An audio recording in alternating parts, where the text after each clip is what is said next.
You are listening to the Delay and Pray podcast, episode 99.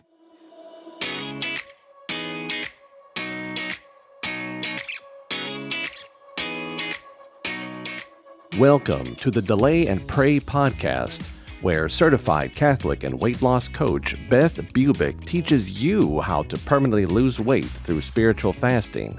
Get ready to gain faith and lose weight through a joyful transformation of both body and soul. Now, your host, Beth, the Catholic fasting coach.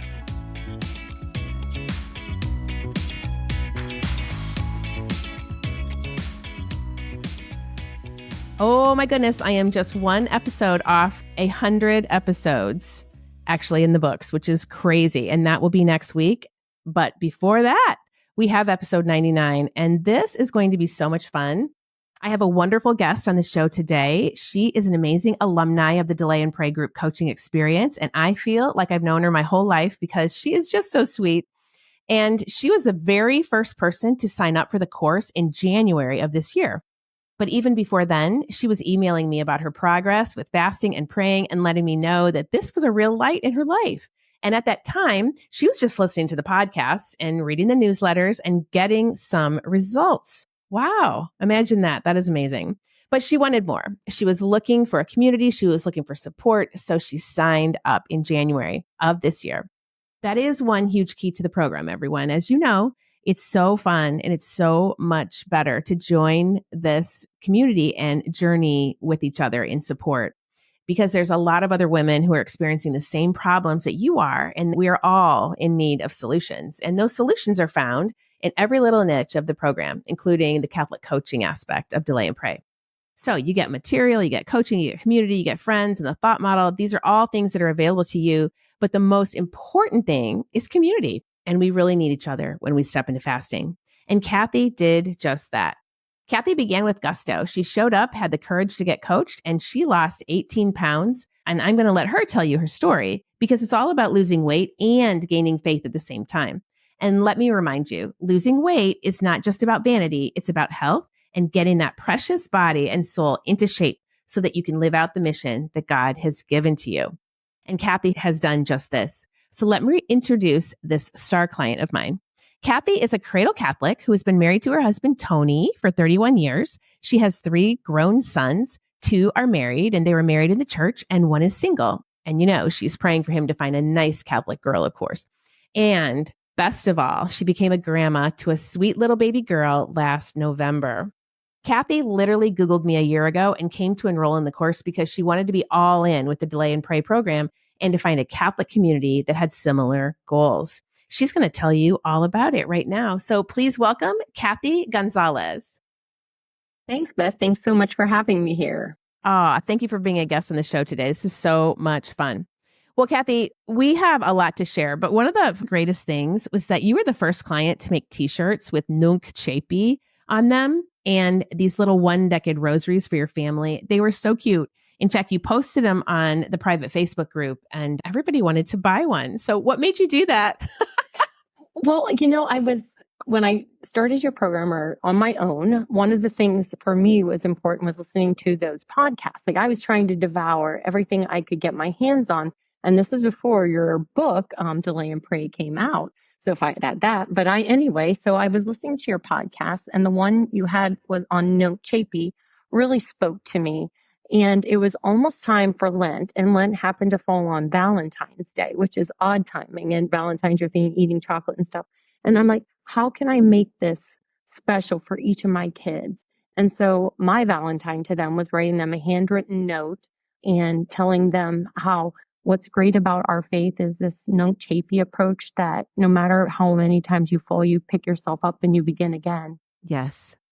And I think that that is such a wonderful gift. And I want them to always know that it's there for them. None of us are perfect. We are all filled with human weakness.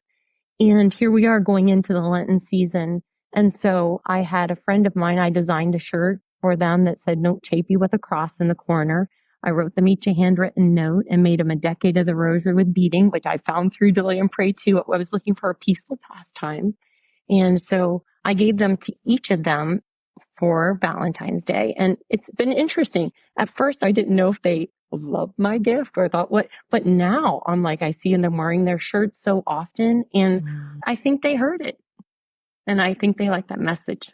Oh, that is so sweet. So in the Delay and Pray program, we talk about feasting a little bit differently. Like, how can we redefine feasting? Because we have eat days, fast days, and these feast days. And I love that. So on Valentine's Day, instead of chocolate, you basically ask them to feast on the wording of Venerable Bruno Latteri, which was Nunc Chapi, and that is begin again.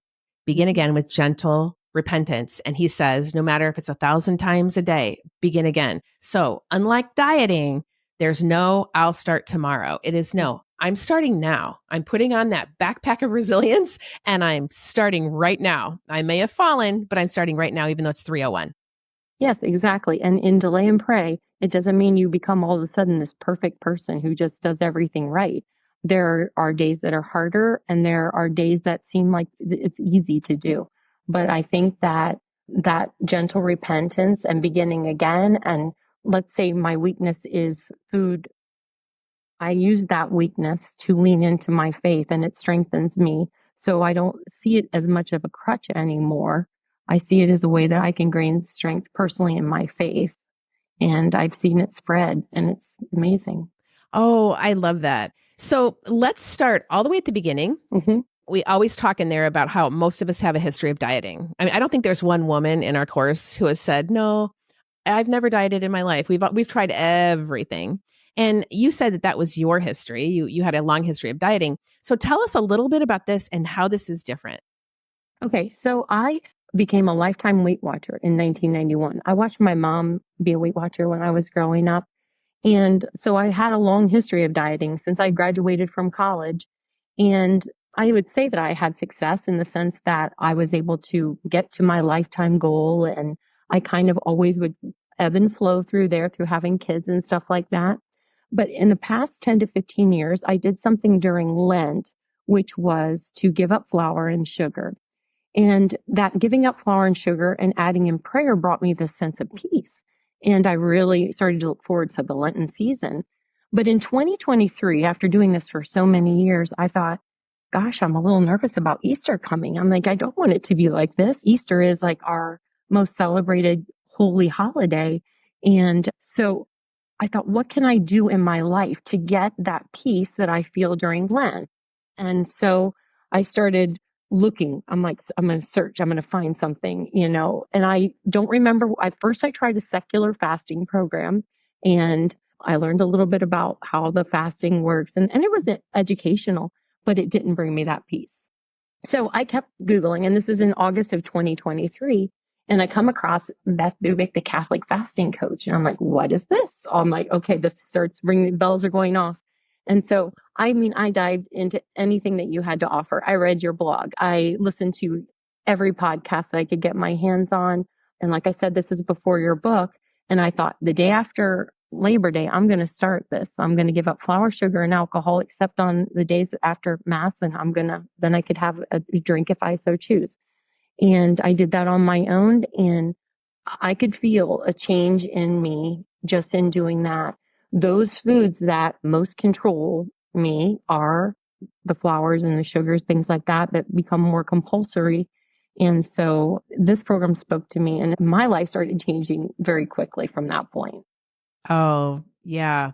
Well, you know what's funny is you're talking about the secular fasting programs, and they do go over ketosis and intermittent fasting, but they're missing the prayer because one thing I've discovered, and I've got to figure out who said this. I don't know who said this on some podcast ages ago, but he said ketosis leading to kenosis leading to theosis. And it stuck with me so profoundly with Delay and Pray because ketosis, we're physically cleaning ourselves out. We're leaving an empty space so that our body can go to fat adaptation. We're literally emptying ourselves out of the glucose, the extra glucose that we have, that super quick energy.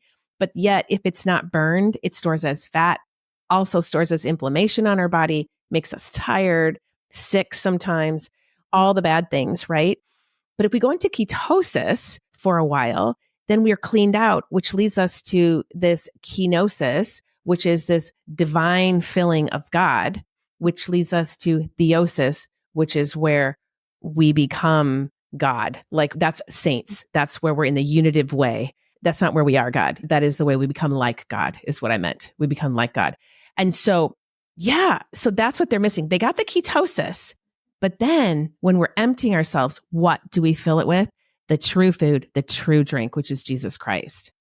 And it's a very peaceful place. It takes away, there's just something very powerful that comes over you once you've been doing it for a while. And even on Sunday, on the feast day, I felt myself reining it in a little bit naturally. The first Sunday probably was a little more challenging, but as it went on, you start to ebb and flow through this. And come Monday, you're happy to kind of get back to the regularly scheduled programming, if you will. And it's been wonderful. I think the biggest challenge for me at the beginning was when you said about going to confession. You mentioned in one of the podcasts about going to confession every 5 weeks or so. And for me, and I'm being a little vulnerable here, Okay. it had been probably 4 years, maybe 5 since I had been to confession. And the last time I went, the priest made a comment. I'm probably paraphrasing, but he didn't think I made a very good confession. It's kind of the way I took it. And I feel like that's what he said. And I left feeling a little dejected. So when you set this bar of going and taking part of the sacraments, I'm like, okay, you really need to do this. So I spent some time doing an examen of conscience, and I was over the week writing down my list of things I was going to bring into the confessional with me. And I was nervous because it had been a while. And so I went back there to confession, and Father listened to me as I read through my long list, which went way, way back. And when I was done, he forgave me my sins and gave me a penance. And then he asked me, he said, "Can I ask you, Kathy?" He said, well, he didn't say my name, but he said, "What changed?"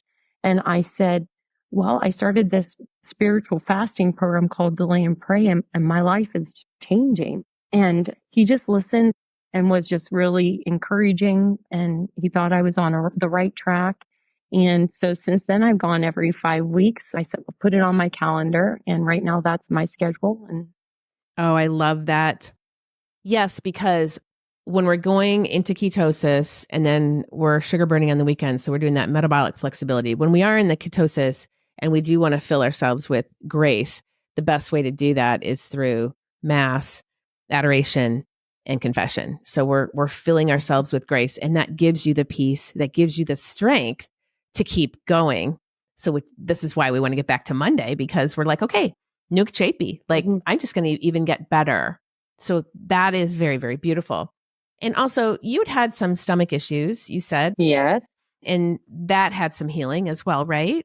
right. I had a little bit of the IBSD, and I would go bouts of that. I had some medicine that I could take, but I was so surprised when getting rid of the flour and the sugar and the alcohol, I think too. Mhm. I wasn't a big drinker, but I would say maybe twice a week I would have a drink. And the more I'm away from it and just doing the one day, the more I'm like, oh, maybe that one day shouldn't be, it's funny how you kind of notice these patterns, but Yeah. it really helped my stomach heal. Yes, yes, it really does. I think, sugar and flour and alcohol all release glucose into the system. I mean, it's where your insulin goes up. And when your insulin is high, then all kinds of inflammation happens.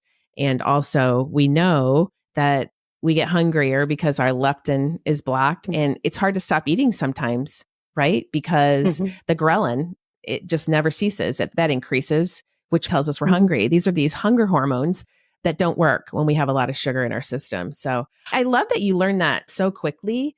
And then you were talking about how your husband and your family actually kind of caught on to these fasting principles, didn't they?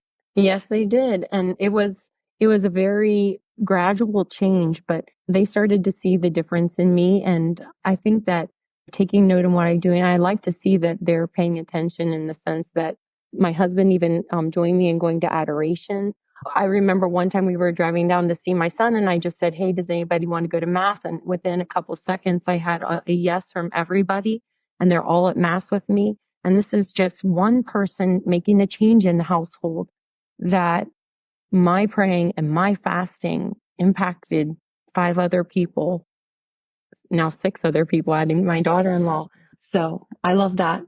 Oh, I love that too. So one of the exciting things for me was that my son got married a week ago, and at the reception, my sons got to do a toast to him, and my oldest stood up and And he talked about how the most important thing for the two of them is that this marriage is a covenant between the two of them and God, and that their goal in life is to get one another to heaven. And again, I felt like that was just another little mini miracle. Like, I just felt so blessed. And I don't even know that it was me or my prayers, but I felt like a prayer was answered in that moment. And I had so many people come up to me and they wanted to know, like, oh, your kids, how beautiful they are and what they say and things like that. And I guess a lot of praying goes into that. And I like the spillover effect. It does. Prayer and fasting does have a spillover, and it really affects everyone around us because we're more of a role model rather than what we say. We're telling them to do something. They're just they're just watching us transform, and they're watching us fall and get back up too. Yes, exactly. Which is really, really important as well. So speaking of falling and getting back up, I know that you were one of the ones that really loved the thought model.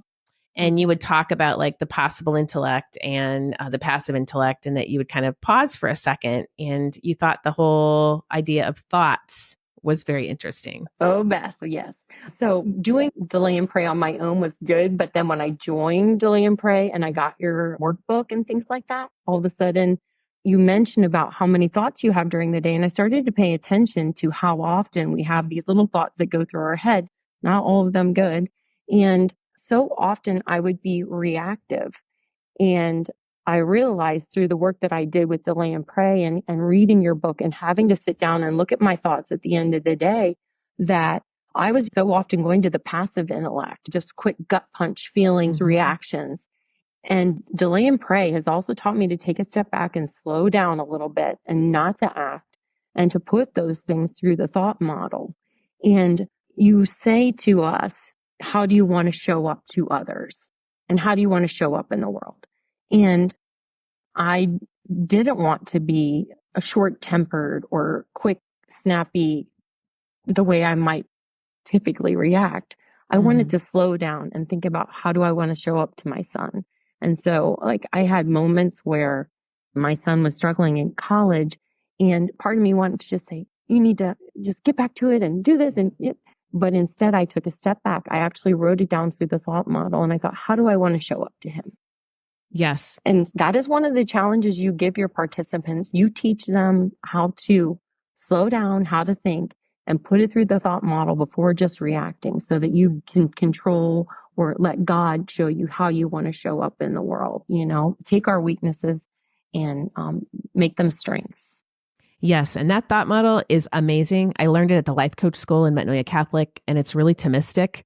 And we just don't take the time sometimes to put our thoughts through a practical model. And it's very easy. And it's very easy to do. So step back, don't have to answer right away. We can just be silent, put it through the model, and then go forward from there. But yeah, I love it too. Kathy, I use it all the time, which means it's very easy to teach, right? So, and I hope you always use it. I hope everyone that goes through the program, I know you're an alumni, you're in the Keep Fasting alumni group, which is wonderful. You showed up on Monday, yesterday on the live call. It was so sweet to see you with your smile. And talk a little bit about that community, how it's really important for people to say their wins and then get coached on their struggles. But did you enjoy the group coaching aspect of it? I did. And when you take somebody else through what they're going through, so often I can identify with their struggles too. So even though you're coaching someone else, I can hear something that I'm going through and kind of run that same thought model there too. And also, your people tend to bring up different Bible quotes. Is that right? Yes, scripture. Scripture. And that's one of the things that I'd like to grow stronger in. And I appreciate those things that they bring to the table. And even when they have their wins and you see how hard they're trying, it makes me think, okay, keep going, because we're in this together and we're all doing the best we can, trying hard. Yes. And this is a journey. I always say there's no falling off the wagon. And it's because once you get on the Delay and Pray wagon, it's this journey through the purgative way, the illuminative way, to the unitive way. That unitive is being a saint, right? So that's what we're all on a journey to sainthood. It's not easy. And you have seasons of life where you don't delay and pray as well as others. We all have it, and we're all going to have it. Either we're going to be sick, or a child is going to move in, or you have to go live with your child and take care of a sick grandchild, or something is happening where you may not be able to delay and pray exactly how you want, but you can still do it. You can still do it. It's just that we go through seasons. So that's why it's a forever thing. Yes, and you give great tips for how to go through those seasons when things get challenging. I think you mentioned about if you're having challenges like eating out and stuff like that, how you grab a salad and real practical things too that you can put into play. That makes sense to me. Yeah, that last tip on Monday, I don't know what you thought about it, but I rehearse these things. I always say, I just go for the salad. What day is it? Is it Wednesday or Friday? If I'm not doing bread and water, then I'm like, salmon or shrimp. And then if it's Monday, Tuesday, Thursday, Saturday, I'm doing some kind of meat, but it's a salad. And then, thank you, I'll have the water. Would you like a drink? No, thank you. I'll just have the water.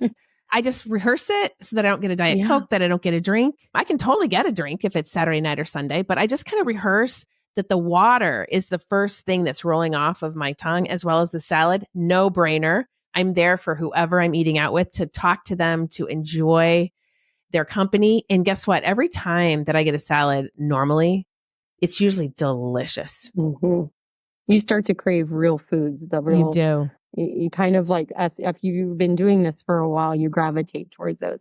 I remember one Wednesday I was out, and I'm fasting from meat on Wednesdays and Fridays was one of the things I implemented maybe further after I joined in January, because I wasn't really doing that part.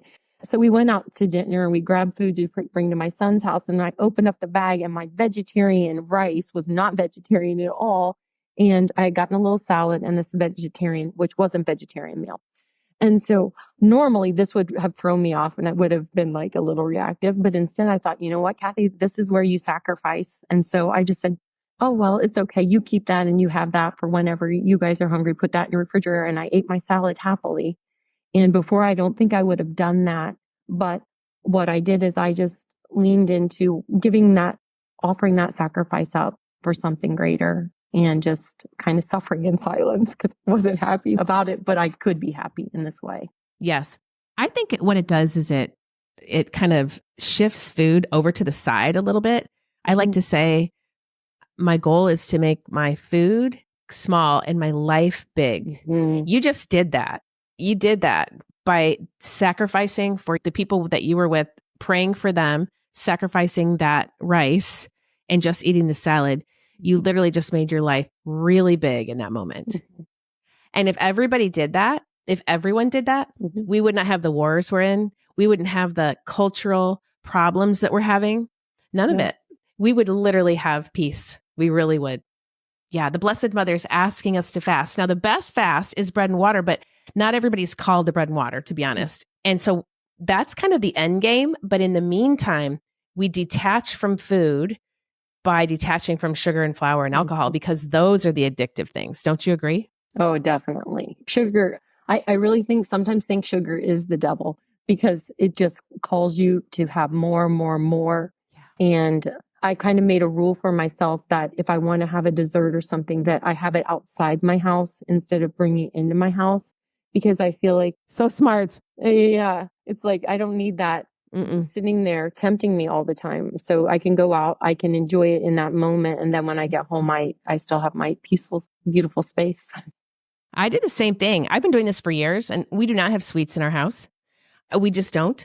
And if I want something, then my husband and I will go after dinner, and we'll either plan it beforehand, or we'll go on a Saturday night or Sunday and we'll have an ice cream cone or something, but I don't keep it in my house. Everyone goes through it. If you have to do something really hard, if you're nervous or you're sad or something happens and you're having an emotional crisis in some way, even the thought model will help you a little bit, but you still may want to go to that comfort food for a quick fix, just a real quick fix. Instead, if you don't have anything, you're like, well, I'll go for a walk. I'll do some planks. I'll go to adoration. What else can I do? Because there's no food here. Exactly. There's something else that can be the answer, and not something that's going to tempt you and in the end possibly make you feel worse than before you started. Yes. So Kathy, with a little bit of this piece with food that you're talking about, how are you going to partake in the holidays a little differently? For the holidays, I really just focus on fruits and vegetables, and I try to make it less about that meal, although I love to cook. So for me, I love feeding my family and I love a colorful table. So I go to great lengths actually to make things beautiful. I usually end up buying dessert because that's not something I enjoy making, and I want to be able to get rid of it if I need to. But I love feeding my family, and they know when they come, they're going to have a beautiful, healthy meal, and they've come to expect that. And I hope that they do that for their own families as well.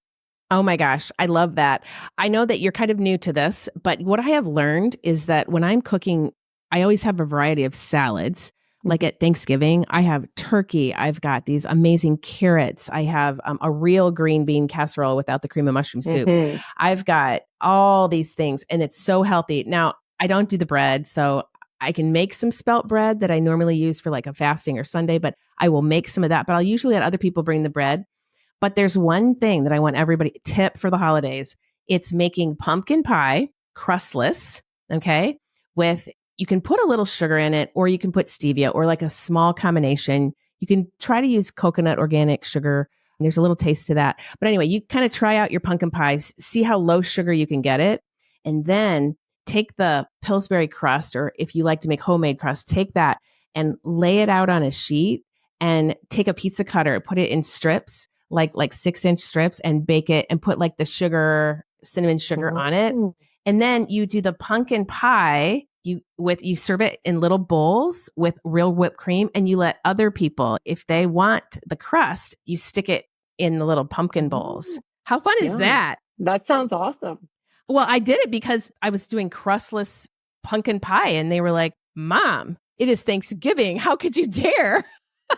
And I'm like, "Well, I'll give you your crust, but it's going to be on the side." And so it's like options like that. We can always layer in carbs if we want, layer in that sugar and flour for the people who really want it. That's fine. But my base layer is usually things that are very wholesome and without sugar and flour. And I've just kind of learned, I love to cook too. And so I've just kind of learned how to do these little things. So anyone out there, email me if you have any other tips like that, because I would love to just have more of those tips. Also, like berries and real whipped cream is so delicious. You'll get used to it. Yeah. This has been so much fun. I want to make sure that I've covered everything. Anything else that you want to end with, or any other things that you've thought about? I mean, one of the things I noticed is that I just don't spend as much at the grocery store, because I look at my shopping cart like at Costco, and I look at other people's, and I have no processed food in there. It's all nuts, salmon, if I can find the wild salmon. It's usually finished beef, ground beef, steaks, alcohol, a little bit, and then like just a little bit. And then it's fun, eggs, half and half. It's just interesting. But I'm checking out, and I'm hundreds of dollars less than I used to be when I was at Costco. What about you? Yeah, I would say it's the same. I'm focusing mostly on the proteins, and I'll stock up on some vegetables and things like that. And we do rice as our carb. My husband's Puerto Rican, so that works for us. But I feel like what's in the deep freeze, and we make a menu out at the beginning of the week, and they already know Wednesdays and Fridays are probably going to be fish or meatless. So I do a lot of cooking at the house, and I don't mind it. I'm kind of into a pattern. So I create my menu on Sunday nights. I plan it out, and that's how we go. Yeah, that's what I do too. And don't forget, butter is hands-on. So that's, if you're a butter person, do you like butter? I do like butter, and almonds. Those are another thing that I find, even like the little Baby Bell cheese rounds, things like that. Yeah. There are some things I consider safe snacks that feel good and react well in my body. It's all about finding what really feels good on your body. That is for sure.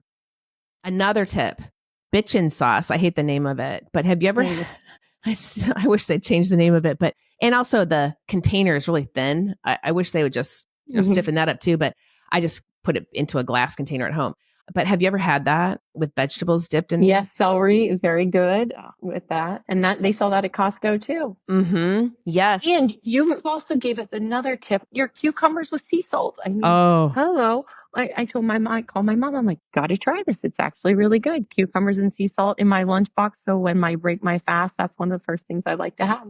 Yeah. Salt is your friend. Himalayan pink salt is your friend. And I'm telling you, if you have a craving, and at first, when you join Delay and Pray, you're going to go through discomfort a little bit, because you have neural pathways. It's your biology is working against you, your neurology, to get into ketosis at the beginning, to really turn to prayer instead of that comfort. It takes a few nuke chapies to get there. But in the end, salt will actually help you with cravings. Any kind of a chocolate craving or something, you can just have a little bit of salt on a cucumber, or even salt, like put it in your palm of your hand and just lick it. It with some water, or even an Element, a little package of Element, or whatever electrolyte packet you have. It really will help you. And over time, you'll just get used to it. I have a craving. Oh, I'm going to have some salt water. It's a very, very, very good thing. And I love how your family really started to come along with Delay and Pray. And that is my dream and my goal with all of the women that joined Delay and Pray, that their husbands would partake, that their families. My little granddaughter, I see yours was just born in last November. So she's going to be almost a year now, right? Mm-hmm. I'm amazed how healthy she is and what they feed her. She's very paleo. It's very sweet. No sugar, Mom. Like no sugar.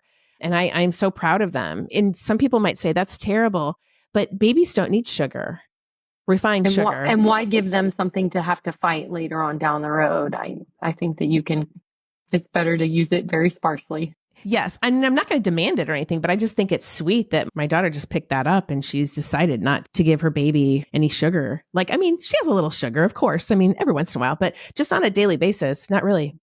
Very, very healthy from scratch food.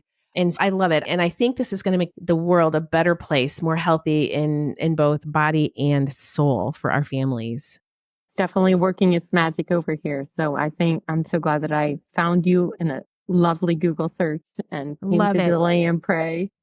Well, we have the last course of the year opening in 2 weeks, and this is it. So to be a new person in Christ by Christmas, I'm telling you, you'll be a few pounds down for sure, but also out there, anyone just trying to figure out if they want to come in, you'll be a new person in body and soul by Christmas. So any last words, any parting words, Kathy, for those women who are thinking about it, who are trying to figure it out? Don't hesitate. Find a way to do it, because it will change your life. It will change your family's life. And if food and eating might be a weakness, we just have to remember that we can glorify God in those weaknesses and change our family's lives in the process. Yes, I totally agree. Well, Kathy, thank you. You're a delight. I love having you in the program. And I just thank you from the bottom of my heart for coming on the podcast. All the clients that come on these podcasts, it's not easy. I've been doing this now for a long time, and it's still not easy for me. So thank you for your courage, for coming into Delay and Pray, sticking with it, and for being such a light to all of us at Delay and Pray. I'm proud of all that you've accomplished. And the truth is, I think you're only getting started, because now you can do hard things. So you can meet any impossible goal that comes your way. Well, thank you, Beth. You're an excellent coach, and I feel lucky to have met you. Blessed. God bless you, Kathy. All right, everyone. I'm having so much fun recording these podcasts. If you like listening, please subscribe and even leave a 5-star review if you wouldn't mind, so others will hear the great message of spiritual fasting and get back to the sacraments this year. Have a great week, my friends, and I will talk to you next week. May God bless you and keep you always.